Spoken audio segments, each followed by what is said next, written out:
All right, cool. We're back, huh? We're back. Nothing beats rock. Beats rock. All right. So we go to I guess we start with the Buffaloes. Yeah, let's start with the Buffs. They're up to number 16 in the playoff committee rankings. Is that the committee or is that the AP? Or are they both the same? I'm not sure what the AP is, but I just saw the committee rankings that came out yesterday, so I wanted to see where they were on that, and they were 16th. They just moved up one. K-State fell down behind. Drop.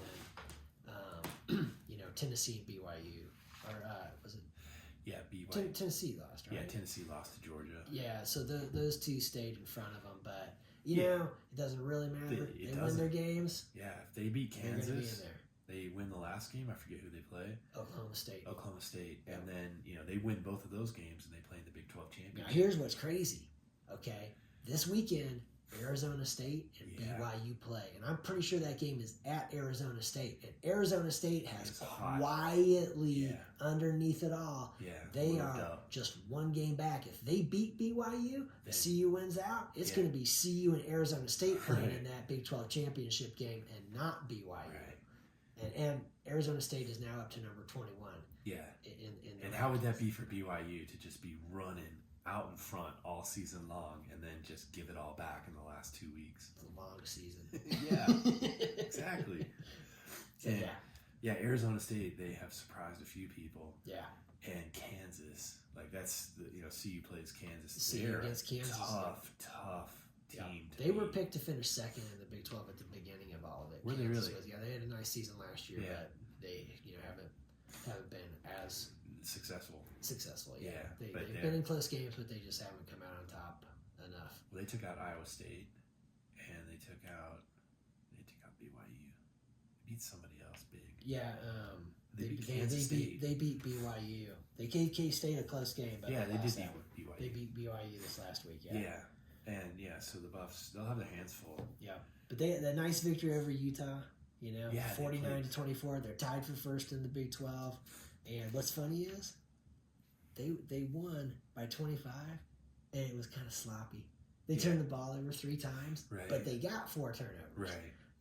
And Shedeur didn't play real great. No. I saw Deion was definitely not satisfied with it, and he even mentioned that the running game has to be better. If they have a good run game and everything, they're unstoppable. And it's just like, I tell you what, when you're beating Texas Tech by 14 in the fourth quarter, 8 minutes to go, run the ball and work on it, man. That's the only way you're going to get better at it, man. Do it, So, it's kind of cool, though, that you're hearing it. Yeah. Because if you're hearing it, in the media, then he's got to be telling Pat Shurmur. He's aware, yeah. Yeah. You're like, look, you got to fix this stuff. Because I guess the thing is we've been nitpicky with him a little bit, or maybe a bit. But the thing is the team the players themselves, they're, performing awesome.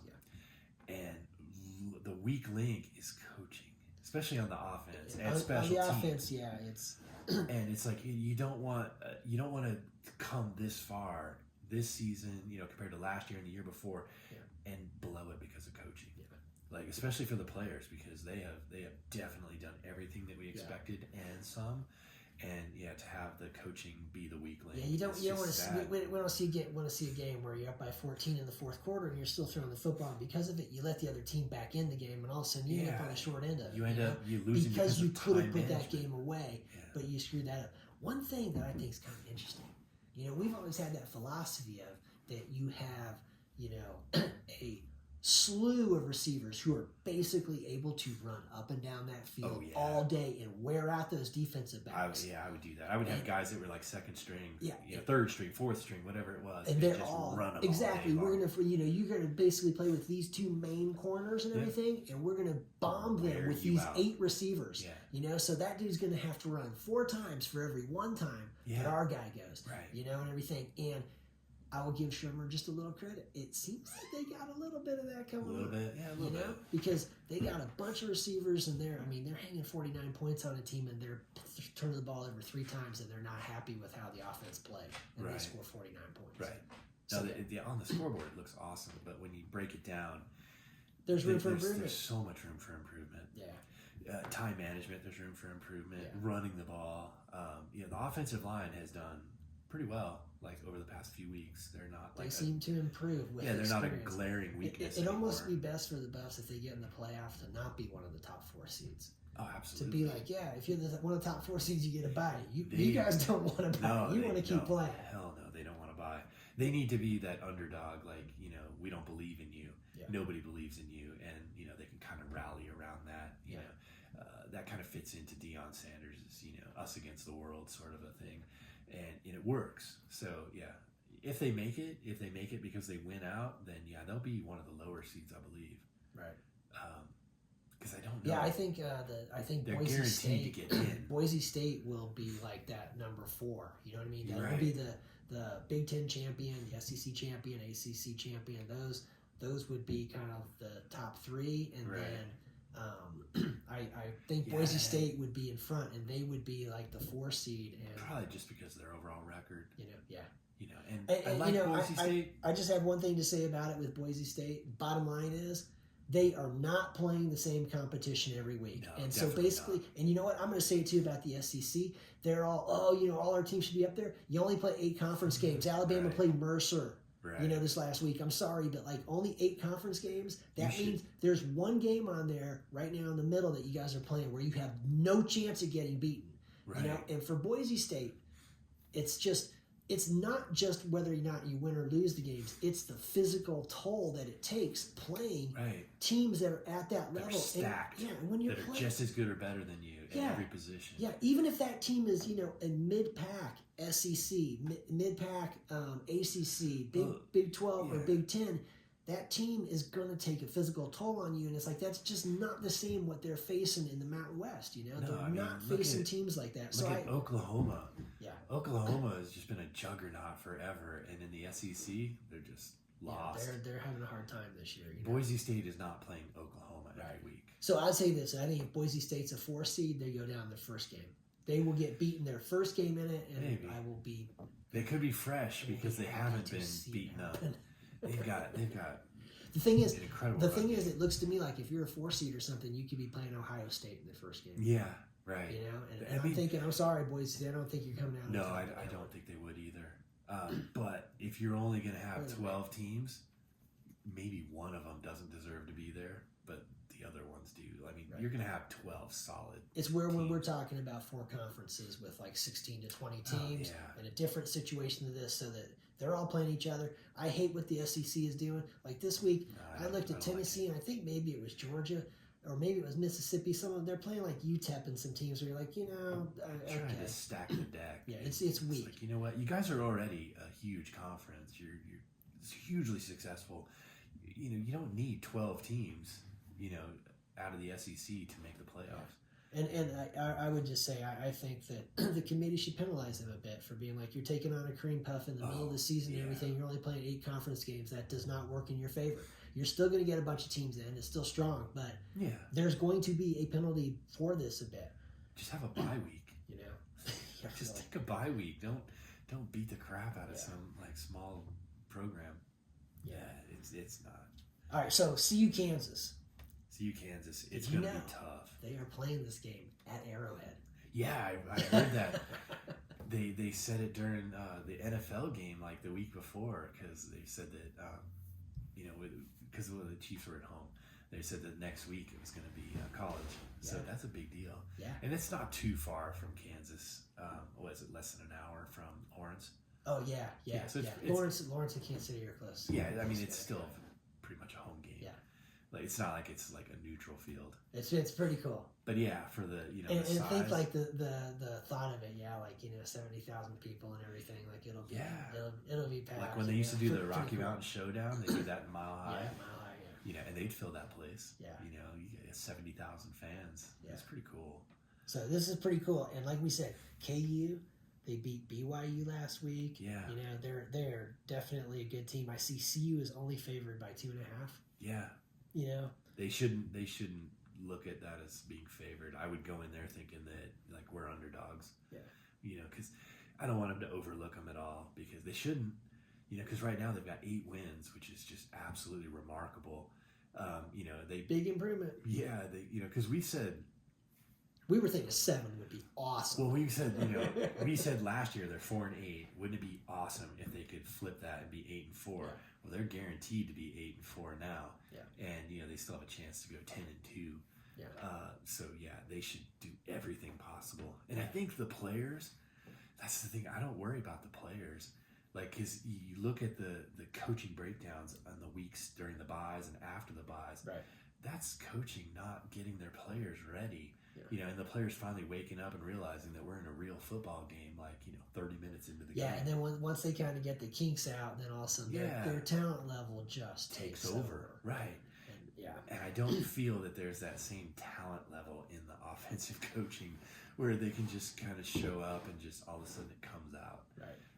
So hopefully they're ready, like coaches are ready for this week, because I know the players will be. Yeah, I'm thinking Shedeur. And like you said, Travis. Shedeur, they haven't had any spectacular weeks recently, but they just keep rolling. So, hey, you win every game 49-24. I'm pretty okay with that. Oh yeah, I can't. Yeah, no complaints at all. Yeah, that was a dream a couple of years ago. Like, remember we used to win games? Yeah. So yeah, that's awesome. Yeah, to have just kind of a ho hum game and win by 3 scores. Like, this is incredible. Yeah. And their defense is ridiculous. They show up. Their special teams. There's got to be somebody who can kick it to the end zone. One kid on the team. Maybe it's a linebacker. Maybe it's a wide receiver. Maybe it's Travis Hunter who can kick the ball through the end zone. That would be the most likely dude. If Travis Hunter's like, Coach, I can do it. I can do this. Yeah. Check this out. Right. There's got to be one guy. And if there's not a guy on the team, there's someone on campus. Someone on campus can do it. You give them a half scholarship or whatever it takes, come out and kick the ball through the end zone. Yeah. And if you're not going to do that, kick the ball out of bounds at like the 10-yard line every time. And then they just get the ball at like the 30. Yeah, there's definitely room for improvement. Don't let them return the ball to the 40 every time. It's like, at least pin them down to the 30. Like, the special teams, I don't know why they're not special. But they're pathetic. Point of emphasis for the off season. Let's get this fixed up. I mean, it'd be great if you could fix it in the short run, but I think we're gonna have to overcome this in the short run. Yeah. Because there's so much talent, so much athleticism on the team. There's no reason that they can't get this done. Yeah. Open field tackling. And I said it earlier. They try to kill every guy they tackle. To wrap them up. Just wrap them up however you do it. I don't care if you wrap them up around the waist or the legs, whatever. Just wrap them up. Take them to the ground. We got, and as far as the coaching goes, we got to say Warren Sapp. He's awesome. Yes. Yeah. Defensive coordinator, is it Livingston or Levinson? That sounds something like that, yeah. I always get his name wrong. They've done a great job. They've defensive risen side, to the occasion. Way to go, man. You guys have done great. Yeah, they've definitely. Yeah. So I'm on the Buffs. I'm going on the Buffs this weekend. Oh, I am too. Yeah. Yeah, 9 wins. Yeah. And then some more after that. Yeah, that sounds good. Definitely go Buffs. Go Buffs. Then we go to like the AFC West last week. Yeah, a little recap. I'm gonna start it off with the painful one for me. Yeah. Chiefs Bills. Yeah, it shouldn't be too painful. Well, I'll tell you what. They played exactly like they play. 30-21. Yeah, it's a close game. I think, for the Bills, it was a good win. Josh Allen was awesome. He converted multiple third downs and multiple third and longs. He played great. Oh, no, he was the difference. Yeah, he was awesome. The key moment in the game, I thought, was in the third quarter. The score was 16-14, and the Chiefs' defense had just stopped the Bills. And the Chiefs' offense had a 3rd and 1. It was the one where they ran the ball on first down with Hunt.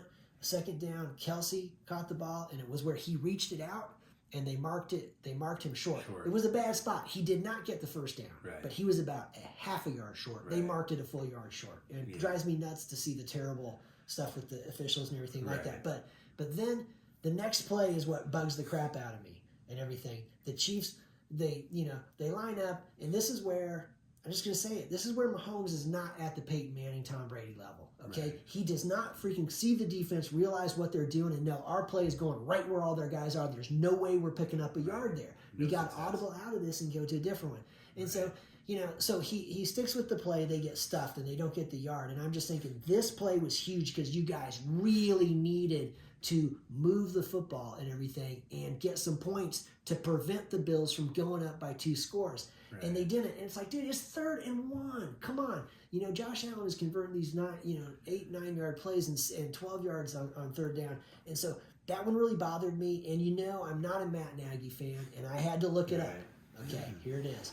2018 through 2022 with Eric Bieniemy, the Chiefs averaged 28 to 32 points in all 5 of those seasons. Right. Okay, so the overall average for those 5 seasons is 30 points a game. Yes. With Matt Nagy, Like last 20. year they averaged 22. Yeah. And this year they averaged 24. They Yeah. are averaging 23 points, so they are 7 points less. Right. It's That's a lot. why the Kansas City Chiefs are in a close game every week. Yeah. Their offense is not able to put teams away. Right. And so in this game, this was one of those where they really needed the offense to come through. And Matt Nagy, my bottom line is he is not the guy.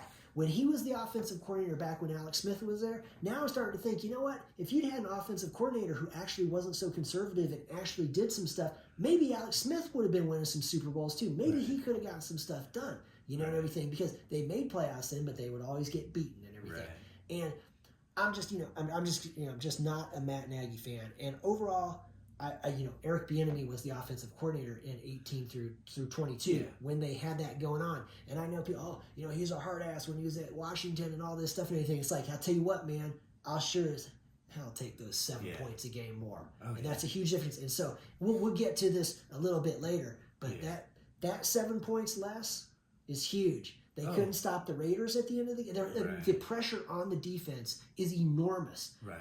Because it takes its toll. Yeah, every week their defense is in a position of, at the end of the game, you're going to have to get a huge stop. Right. And they really couldn't do it against 2. the Raiders. They had to recover an onside kick against it was the Bucks.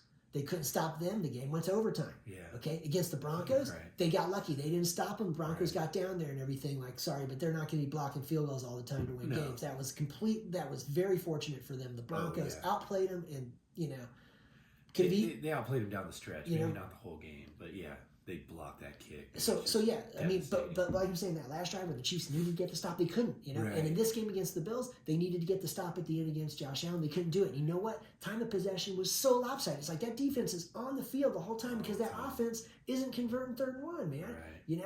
And so I was anyway, surprised they they didn't have a spy on him. Because as soon as that one play where he ran for the touchdown, I was like, all of a sudden it was just like the sea just parted. Yeah, just nobody anywhere. There wasn't a linebacker who was just shadowing him. It's like, this is the guy. He was the difference. Yeah. The Bills aren't, they're a good team. There's no glaring weaknesses, but Josh Allen is the guy. Yeah. If you have to watch him, because he can take off and run, and I think he likes it. He's not running as a last resort. He's running oh no, I can go and I'm do going some to damage. run over you guys. Yeah, when I get a chance, I will run over you. Yeah. And in the post game interview, he was like, "Yeah, we didn't have to do anything really special," and I was like, "Yeah, you did.